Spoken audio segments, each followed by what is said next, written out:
Assalamualaikum warahmatullahi wabarakatuh. Yang terhormat Bapak dosen pengampu mata kuliah peradaban Islam dan teman-temanku yang tercinta. Pada kesempatan kali ini saya dari kelompok 2 akan mempresentasikan hasil diskusi kelompok kami. Kami beranggotakan 5 orang, yaitu yang pertama ada Ahmada Prajakusuma, yang kedua Dina Mustafida, yang ketiga saya sendiri Muhammad Khairul Absar, dan yang keempat ada Muhammad Asfandra Maulana, dan yang terakhir ada Noh Maulana. Di sini saya akan menjelaskan tentang dinasti-dinasti kecil setelah masa dinasti Abbasiyah. Yang pertama ada dinasti Al-Murabitun. Dinasti ini didirikan oleh Yahya bin Ibrahim Al-Jadali. Ia adalah seorang pemimpin suku Lamtunah. Beliau pernah melakukan perjalanan haji ke Tanah Suci dan menemukan bahwa rakyatnya sangat awam di bidang keagamaan. Akhirnya beliau mencari seseorang yang dapat diajak untuk mengajarkan agama kepada rakyatnya, bernama Abu Imran Al-Fasi. Kemudian mereka diajak untuk pergi ke pinggiran sungai Nigeria dan mendirikan sebuah ribat atau surau yang dikelilingi benteng-benteng. Penghuni ribat inilah yang disebut Al-Murabitun.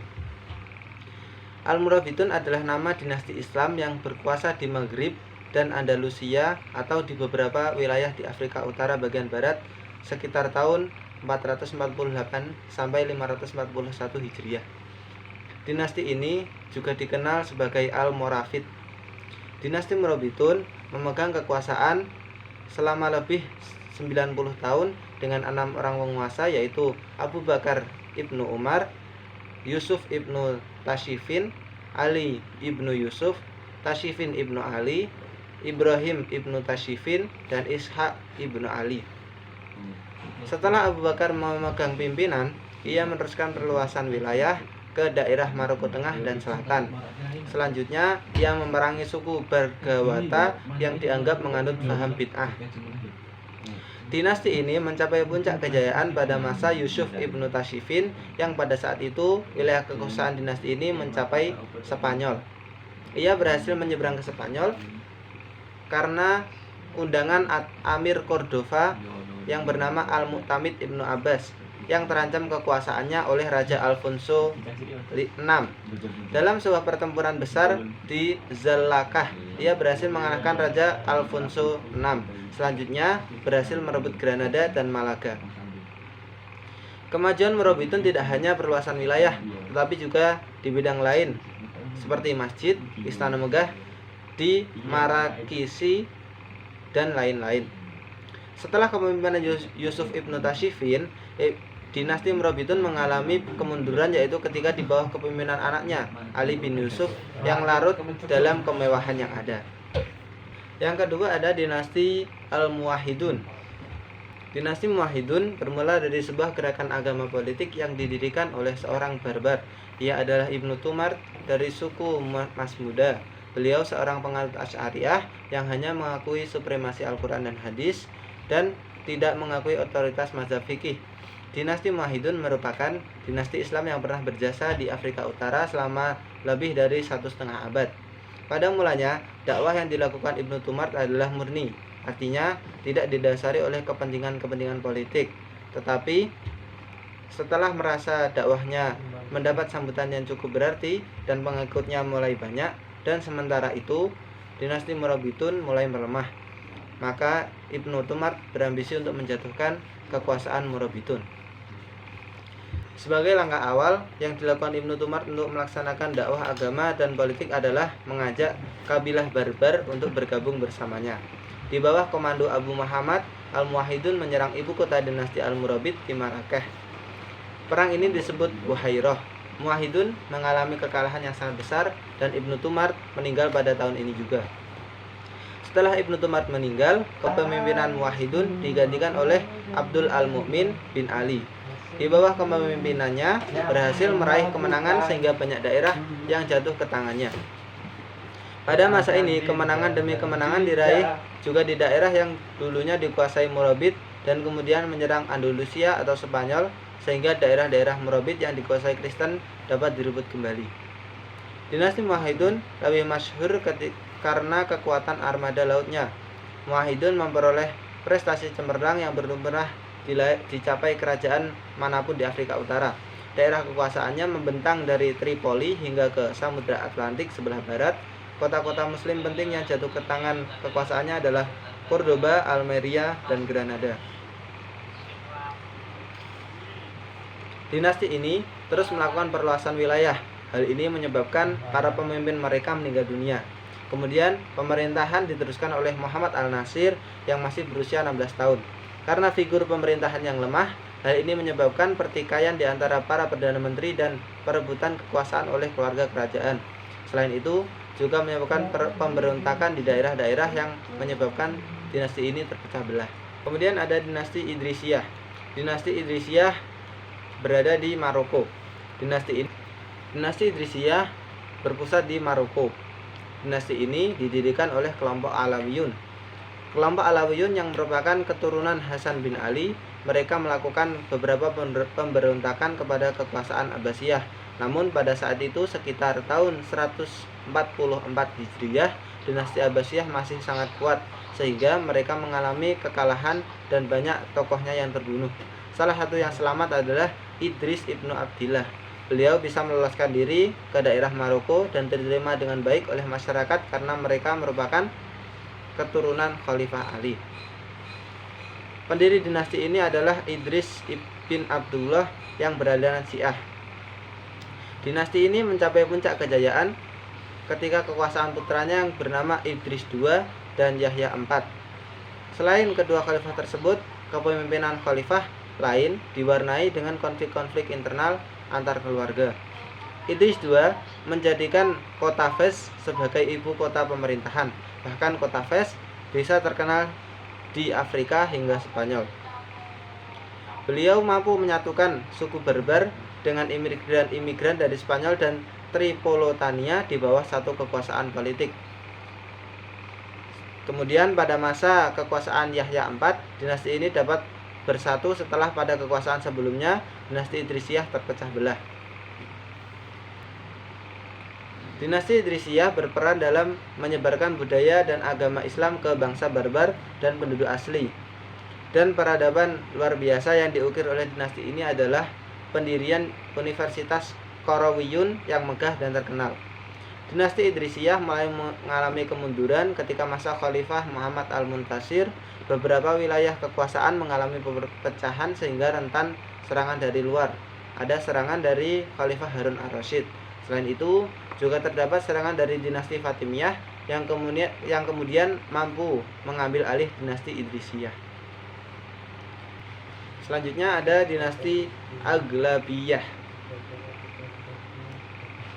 Dinasti Aglabiyah memiliki pusat pemerintahan di Kairawan, Tunisia. Dinasti ini didirikan oleh Ibrahim al-Aghlab. Beliau adalah seorang Khurasan yang menjadi perwira dalam barisan tentara Abbasiyah pada masa pemerintahan Harun ar-Rasyid. Pada masa tersebut, di bagian Afrika Utara muncul dua kekuatan yang dapat mengancam stabilitas kekhalifahan Abbasiyah. Kekuatan tersebut adalah dinasti Idrisiyah dan kelompok Khawarij. Harun ar-Rasyid mengirimkan bala tentaranya ke daerah Tunisia di bawah kepemimpinan Ibrahim dan berhasil menumpas kelompok Khawarij. Kemudian Ibrahim mengusulkan kepada Khalifah agar memberikan wilayah Tunisia kepadanya dan kepada anak turunnya. Kemudian usulan Ibrahim diterima dengan syarat membayar upeti kepada Khalifah di Baghdad. Dan dengan demikian Ibrahim al-Aghlab dan anak turunnya mendapat kekuasaan otonom penuh terhadap daerah Tunisia tersebut, namun secara formal tetap mengakui kekhalifahan di Baghdad. Kemudian berdirilah dinasti Aghlabiyah. Kemajuan di bidang politik dinasti ini adalah terkenalnya ketangguhan militernya. Armada laut dinasti ini mampu menjelajahi pulau-pulau di Laut Tengah dan pantai-pantai di Eropa. Semangat mereka meluaskan wilayah didasari semangat egalitarianisme dengan tidak membeda-bedakan antara kaum barbar dengan Arab. Selain itu juga didasari semangat jihad, sehingga mereka mampu menguasai daerah-daerah Eropa seperti Sisilia dan Yugoslavia yang berdekatan dengan Tunisia. Sedangkan kemajuan di bidang kebudayaan disebabkan kestabilan bidang ekonomi sehingga mampu membangun Masjid Qairawan, benteng di wilayah Afrika Utara dan kota megah diantaranya kota Sisilia. Kota Sisilia merupakan wilayah transformasi ilmu dan kebudayaan Arab Islam ke wilayah Eropa lewat ilmu pengetahuan. Di bidang ilmu pengetahuan, dinasti ini mampu melahirkan intelektual Islam terkemuka bermadzhab Maliki yang menerbitkan karya-karya yang tersimpan dengan baik di Masjid Kairawan. Di bidang perekonomian, pemerintah Aghlabiyah mendapat pemasukan dari beberapa sektor, yaitu pertanian, perdagangan, dan industri. Dinasti ini membangun bendungan untuk irigasi untuk mengembangkan sektor pertanian dan perkebunan. Sebagian besar perkebunan di dinasti Aghlabiyah adalah perkebunan kurma dan anggur. Sementara itu, dinasti Aghlabiyah juga membangun jalan-jalan dan angkutan untuk mengembangkan sektor industri dan perdagangan. Setelah Bani Aghlabiyah berkuasa selama 1,5 abad, badai kehancuran mulai mengancam. Lambat laun dinasti ini mengalami tangga penurunan, tepatnya pada abad ke-9. Kemunduran ini terjadi di bidang politik yang disebabkan oleh gencarnya propaganda orang-orang Syiah yang dimotori Abu Abdullah al-Syi'i atas perintah Ubaidillah al-Mahdi, pendiri dinasti Fatimiyah. Kuatnya pasukan yang dibentuk kelompok Syiah dari sekte Ismailiyah ini kemudian mampu menggulingkan dinasti Aghlabiyah pada tahun 909 Masehi, yang pada saat itu diperintah oleh Ziyadatullah II dan sekaligus menandai berdirinya dinasti baru dan terkenal bernama dinasti Fatimiyah. Artinya dinasti Aghlabiyah juga berakhir di tangan dinasti Fatimiyah. Selanjutnya ada dinasti Samaniyah.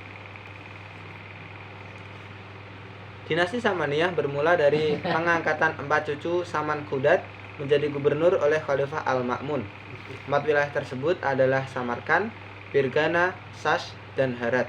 Namun ternyata keempat orang tersebut sama-sama memiliki ambisi untuk melepaskan diri dari kekuasaan Abbasiyah. Orang yang pertama kali mencetuskan berdirinya dinasti Samaniyah bernama Ahmad bin Asad bin Saman Khudad. Awalnya, ia hanya mendapat dukungan dari orang-orang terdekat, namun kemudian menyebar ke seluruh negeri dan mendapat dukungan dari seluruh warga Iran yang juga ingin terlepas dari kekuasaan Baghdad. Pada awal pemerintahannya, dinasti Samaniyah menjalankan kekuasaan dengan menjalin hubungan yang baik dengan penguasa dan masyarakat, sehingga berbagai kemajuan di setiap bidang dapat dilakukan. Dinasti Samaniyah berhasil menciptakan kota Bukhara sebagai kota budaya dan ilmu pengetahuan yang terkenal di seluruh dunia. Mereka pernah mengangkat Ibnu Sina sebagai menteri di pemerintahannya untuk perkembangan ilmu dan pengetahuan. Selain itu, juga muncul nama pujangga dan ilmuwan yang terkenal pada masa dinasti Samaniyah seperti Al-Firdausi, Umar Khayyam, Al-Biruni, dan Zakaria Ar-Razi. Pada masa kejayaannya, banyak imigran Turki yang menduduki posisi penting di pemerintahan. Namun, bersebab dari tingginya fanatisme kesukuan pada dinasti ini, mereka banyak dicopot dari jabatan. Tangga tersebut menyebabkan kehancuran dinasti karena mereka, bangsa Turki, tidak terima dengan perlakuan tersebut sehingga mereka mengadakan penyerangan. Selanjutnya ada dinasti Tuluniyah. Dinasti Tuluniyah berpusat di Mesir. Dinasti ini didirikan oleh Ibnu Tulun yang merupakan gubernur Mesir. Pada tahun 254 Hijriah, Ibnu Tulun secara resmi diangkat sebagai gubernur Mesir. Selanjutnya, Ibnu Tulun melepaskan diri dari kekhalifahan Bani Abbasiyah. Bahkan, ia mampu menaklukkan Damaskus, Homs, Hamad, Aleppo, dan Antioquia. Karena itu, ia kemudian tidak hanya menjadikan Mesir sebagai suatu wilayah yang merdeka, akan tetapi juga berkuasa atas wilayah Syam. Ia lalu membangun armada laut yang tangguh yang berpangkalan di Akka atau Acre sebagai upaya pengontrolan dan pengawasan wilayah-wilayah kekuasaannya. Dinasti Tululiyah mencatat berbagai prestasi di antaranya. Yang pertama, mendirikan bangunan-bangunan megah seperti Rumah Sakit Fustat, Masjid Ibnu Tulun, dan Istana Al-Humarwaihi yang kemudian dijadikan sebagai peninggalan sejarah Islam yang sangat bernilai. Yang kedua, memperbaiki nilometer atau alat pengukur air di Pulau Raufah yang sangat membantu dalam pertanian rakyat Mesir. Yang ketiga, berhasil membawa Mesir pada kemajuan sehingga Mesir menjadi pusat kebudayaan Islam dan dikunjungi para ilmuwan dari seluruh pelosok dunia Islam. Dinasti Tuluniyah dinilai merupakan dinasti yang paling cepat berakhir masa kekuasaannya karena terdapat konflik internal kerajaan. Kerajaan ini pun berakhir ketika dikalahkan oleh dinasti Abbasiyah di era kekhalifahan Al-Muqtafi yang pada saat itu dinasti Tuluniyah berusia 38 tahun. Selanjutnya dinasti Hamdaniyah. Dinasti Hamdaniyah didirikan oleh Hamdan bin Hamdun, seorang amir dari suku Taglib. Hamdan bin Hamdun pernah ditangkap oleh pemerintah Abbasiyah karena terindikasi melakukan tindakan pemberontakan. Diketahui Hamdan beraliansi dengan kaum Khawarij untuk menentang kekuasaan dinasti Abbasiyah. Namun atas jasa putranya yang menjadi panglima perang pemerintah Abbasiyah, Hamdan bin Hamdun diampuni dan dibebaskan dari segala tuduhan oleh Khalifah Abbasiyah. Pusat kekuasaan dinasti ini terbagi menjadi dua, yaitu di wilayah Mosul dan Aleppo. Namun yang lebih dominan adalah Aleppo atau Suriah. Prestasi gemilang yang dicapai dinasti ini adalah ketika menjadi pagar betis dalam mempertahankan kekuasaan Abbasiyah. Mereka mampu menahan pasukan Romawi untuk merebut wilayah Suriah. Selain itu, dinasti Hamdaniyah juga menaruh perhatian pada ilmu pengetahuan. Di wilayah Aleppo muncul beberapa intelektual muslim. Yang paling terkenal adalah seorang filosof besar bernama Al-Farabi. Selain Al-Farabi ada juga tokoh lain seperti Abi Al-Fat dan Utsman bin Jinni yang mengembangkan ilmu nahwu. Kemudian di bidang ilmu kesusastraan terdapat beberapa nama besar seperti Abu Thayyib Al-Mutannabi, Abu Firas Husain bin Nasr Ad-Daulah, Abu A'la Al-Ma'ari, dan Syarif Ad-Daulah. Dinasti Hamdaniyah mengalami penurunan karena hilangnya kepercayaan masyarakat disebabkan pemerintah yang dinilai kurang adil dalam memerintah. Selain itu, terdapat penyerangan yang dilakukan oleh dinasti Bizantium yang melakukan perluasan wilayah di beberapa wilayah kekuasaan dinasti Hamdaniyah. Faktor lainnya adalah penyerangan kaum Fatimiyah yang menyebabkan Khalifah Hamdaniyah saat itu, Said ad-Daulah, wafat. Selanjutnya ada dinasti Buwayhi. Dinasti Buwayhi didirikan oleh 3 bersaudara yang merupakan prajurit dari dinasti Samawiyah. Mereka adalah Ali bin Buwayhi, Hasan bin Buwayhi, dan Ahmad bin Buwayhi. Ketiga bersaudara itu membangun kekuatan dan kekuasaan dari Al-Kharaj. Pasukan pimpinan Ali berhasil melebarkan sayap kekuasaannya ke daerah-daerah di Persia. Kota Shiraz mereka jadikan pusat pemerintahan Bani Buwayhi. Kemudian Ali mencoba mendapatkan pengakuan dari Khalifah Abbasiyah dengan membayar upeti. Berbekal legalitas dari Baghdad, Bani Buwayhi melebarkan sayap kekuasaannya hingga mencapai Irak, Ahwas, dan Wasit. Di tengah menguatnya militer Buwayhi, Abbasiyah dilanda kerusuhan dan perebutan kursi Amir al-Umara antara wazir dengan pejabat militer. Kemudian pejabat militer meminta bantuan pada dinasti Buwayhi. Kehadiran Hasan bin Buwayhi pun mendapat sambutan baik dari khalifah dan para penduduk. Semenjak saat itu, khalifah hanya sebagai simbol saja, sedangkan yang mengatur pemerintahan dikendalikan oleh Bani Buwayhi selama 110 tahun. Sebagai penghargaan terhadap keluarga Buwayhi, khalifah memberikan gelar kepada Ahmad ibnu Buwayhi dengan Mu'iz ad-Daulah, kepada Ali bin Buwayhi dengan Imad ad-Daulah, dan kepada Hasan bin Buwayhi dengan Rukn ad-Daulah. Dinasti Buwayhi memindahkan pusat peradaban mereka ke Baghdad dengan membangun Darul Mamlakah. Selain itu, dinasti Buwayhi juga mendirikan masjid-masjid, rumah sakit, kanal-kanal, dan bangunan umum. Kemajuan di ilmu pengetahuan berkembang sangat pesat pada masa ini terjadi karena banyak faktor. Di antaranya adalah warisan tradisi dari dinasti Abbasiyah awal yang mendorong para pemikir abad berikutnya untuk mengembangkan ilmu pengetahuan. Juga perhatian khalifah dan amir yang begitu besar terhadap perkembangan ilmu pengetahuan. Setelah 110 tahun, kekuatan politik dinasti Buwayhi terus meredup karena yang pertama terjadinya perebutan kekuasaan oleh keluarga Buwayhi, rusaknya hubungan khalifah dengan penguasa, pemberian jabatan penting kepada orang Turki atau Saljuk, dan mulai mengabaikan orang-orang Dailam sendiri khususnya di bidang politik. Terjadinya pertikaian antara Syiah dan Sunni, kemudian ketidakmampuan penguasa mengendalikan stabilitas politik. Selanjutnya ada dinasti Saljuk. Dinasti Saljuk dipimpin oleh suku Oghuz atau Gus Turki yang berasal dari Asia Tengah. Bangsa Saljuk mulai bermigrasi ke Anatolia sejak abad 11 Masehi dan membentuk basis kekuatan yang hebat dalam dunia Islam. Dinasti ini diproklamasikan oleh Turgilberg pada tahun 1063 Masehi. Pemerintahan Islam ini dikenal sebagai As-Salajikoh Al-Kubra atau Saljuk Raya. Dinasti Saljuk terbentang dari Anatolia hingga ke Punjab di belahan selatan Asia. Pada masa pemerintahan Sultan Malik Shah I, wilayah kekuasaan dinasti Saljuk begitu luas, terbentang dari Kashgar, sebuah daerah di ujung daerah Turki, sampai ke Yerusalem.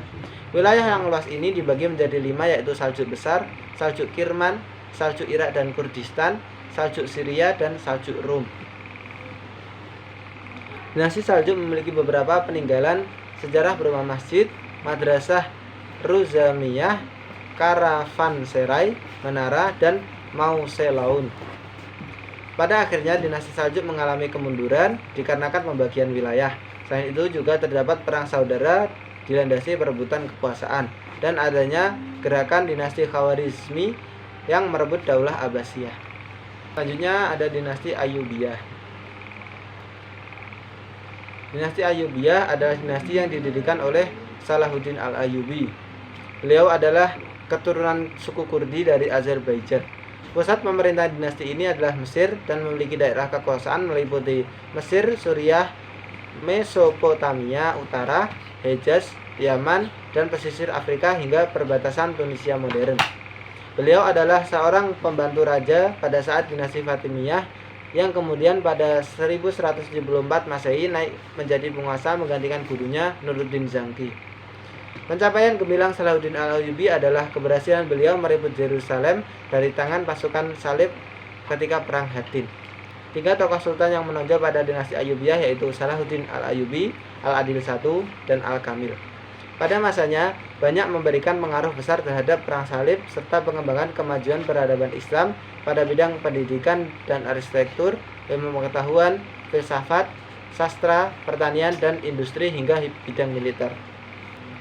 Ada 3 peninggalan sejarah peradaban dinasti Ayyubiyah yaitu Menara Masjid Agung Aleppo, Madrasah Firdaus, dan Benteng Kota. Benteng Kota ini didirikan oleh Salahuddin Al-Ayyubi kemudian disempurnakan oleh Al-Kamil. Setelah Al-Kamil meninggal pada tahun 635 Hijriah, dinasti Ayyubiyah terkoyak oleh pertentangan-pertentangan internal.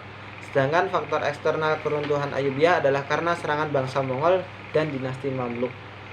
Selanjutnya dinasti Delhi. Dinasti Delhi didirikan oleh Qutb ad-Din Aibak, adalah seorang budak pemimpin Kesultanan Gurid bernama Sultan Muizzuddin Muhammad. Meskipun seorang budak, beliau memiliki posisi penting di istana tuannya. Beliau pernah ditugaskan untuk memimpin armada militer dalam ekspedisi penaklukan India Utara dan memimpin bala tentara untuk merebut daerah Sungai Gangga dan Yamuna yang menolak kepemimpinan Gurid, dan beliau berhasil menjalankan tugasnya. Dinasti ini berdiri pada tahun 1206 Masehi ketika Sultan Muizzuddin terbunuh oleh pemberontak di Khorasan. Dinasti ini berjasa meletakkan dasar pengaruh Islam besar ke India dengan keanekaragaman budaya India. Dinasti Delhi melakukan perluasan wilayah Islam ke wilayah utara dengan menaklukkan negeri Malwa. Dinasti Delhi memiliki peninggalan sejarah yang gemilang di antara Masjid Raya Delhi dan Menara Kutub Minar. Dinasti Delhi cenderung tidak stabil secara politik. Hal ini ditandai dengan banyaknya pemberontakan yang terjadi. Setidaknya ada 5 dinasti yang ingin memberontak. Mereka adalah Mamluk, Khalji, Tughluk, Sayyid, dan Lodi. Dari faktor internal terjadi perang saudara. Kemudian India Selatan berhasil memerdekakan diri menjadi negara Hindu, sedangkan India Tengah memerdekakan diri menjadi negara Islam. Selain itu, ada juga serangan dari tentara Mongol yang menyebabkan dinasti Delhi runtuh. Selanjutnya ada dinasti Mamluk. Dinasti Mamluk berada di Mesir. Didirikan oleh Aibak, seorang tokoh Bani Mamluk. Aibak dan rekannya bernama Baibars dari Bani Mamluk memimpin penyerangan pada dinasti Ayyubiyah dan berhasil membunuh pimpinan dinasti Ayyubiyah yang terakhir bernama Turanshah. Hal ini dikarenakan posisi Bani Mamluk yang sudah mendapat hak ketika kepemimpinan Al-Malik As-Saleh terancam karena Turanshah lebih condong pada tentara Kurdi. Kemudian istri Al-Malik As-Saleh bernama Sajarah mengambil kekuasaan, kemudian dinikahi Aibak. Setelah 3 bulan, Sajarah dibunuh oleh Aibak, dan Aibak mengambil alih pemerintahan dan mendirikan dinasti Mamluk. Wilayah kekuasaan dinasti Mamluk meliputi Mesir, Suriah, Hijaz, Yaman, dan sepanjang sungai Eufrat. Dinasti Mamluk sangat berjasa dalam mempertahankan Islam di Mesir karena pada saat itu hanya dinasti Mamluk yang dapat bertahan dari gempuran tentara Mongol. Dinasti Mamluk mencapai puncak kejayaan pada masa Sultan Al-Nasir Muhammad. Di bidang agama, mereka mampu mengatur keberangkatan haji secara sistematis dan permanen. Di bidang perekonomian, mereka memperluas jalur perdagangan yang telah dibangun sejak dinasti Fatimiyah dengan membuka hubungan dengan Italia dan Prancis. Kemudian menjadikan Kairo sebagai kota strategis sebagai jalur perdagangan Asia Barat dan Laut Tengah dengan pihak Barat. Di bidang ilmu pengetahuan, banyak bermunculan ilmuwan di bidang kedokteran. Di antaranya adalah Abu Hasan Ali Nafis yang menemukan susunan dan peredaran darah dalam paru-paru manusia.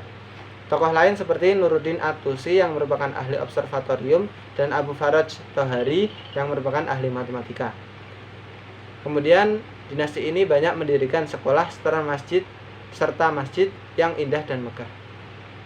Dinasti Mamluk mengalami kemunduran karena para penguasa Mamluk tidak mahir dalam memerintah, seperti tidak peduli dengan urusan luar negeri dan hanya mahir dalam bidang militer.